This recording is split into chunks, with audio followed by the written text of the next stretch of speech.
They call it the king of fruits. And it's probably the world's most divisive. You either love that creamy, complex flavor, or you just can't handle its infamous smell.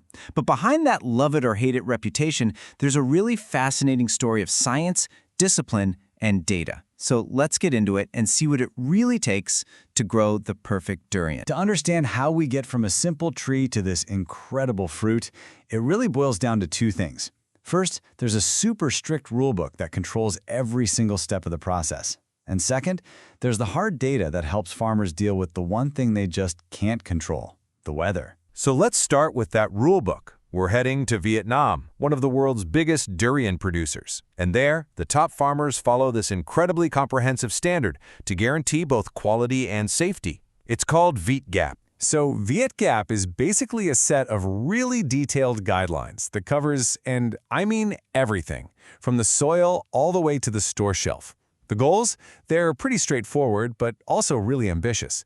Make fruit that's always high quality, totally safe to eat, and can be traced all the way back to the exact piece of land it came from. And that last part is absolutely crucial for building trust, both at home and in tough international markets. Okay, so at its heart, what's this whole rulebook about? It's all about managing risk. The entire system, every rule, is designed to find and control any potential hazard that could possibly mess with the safety or the quality of the fruit. The rulebook breaks down these hazards into three main types. First up, you've got chemical hazards. Think pesticide residue or heavy metals in the soil. Then there are biological hazards, nasty stuff like E. coli or other microbes. And finally, physical hazards. Anything from a tiny piece of glass to a shred of plastic.